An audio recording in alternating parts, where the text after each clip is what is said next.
Pada suatu hari Abu Nawas terlihat murung, ia hanya tertunduk langsung mendengarkan penuturan istrinya yang mengatakan kalau beberapa pekerja kerajaan atas titah Raja Harun membongkar rumahnya. Raja berdalih bahwa itu dilakukan karena bermimpi kalau di bawah rumahnya terpendam emas dan permata yang tak ternilai harganya.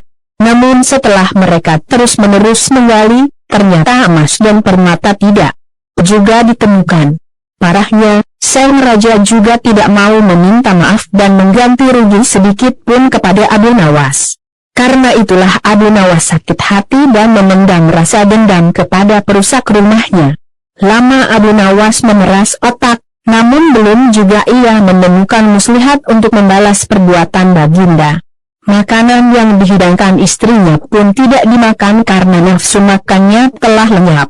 Keesokan harinya Abu Nawas melihat banyak ialat-ialat mulai menyerbu makanannya yang sudah mulai basi.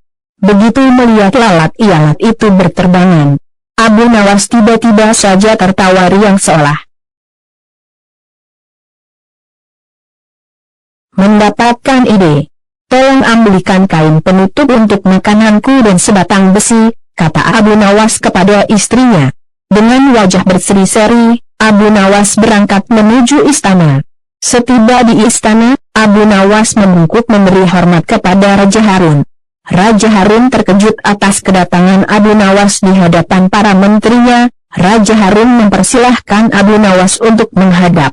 "Ampun tuanku, hamba menghadap tuanku baginda hanya untuk mengadukan perlakuan tamu-tamu yang tidak diundang.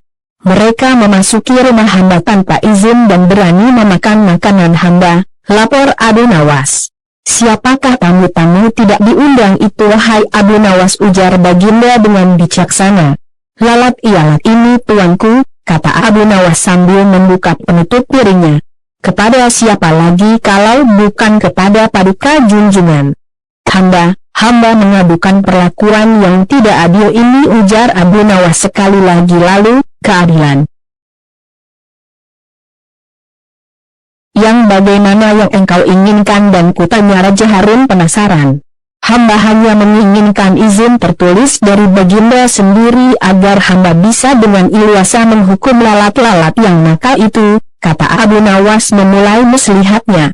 Akhirnya Raja Harun dengan terpaksa membuat surat izin yang isinya memperkenankan Abu Nawas memukul lalat-lalat itu dimanapun mereka hinggap.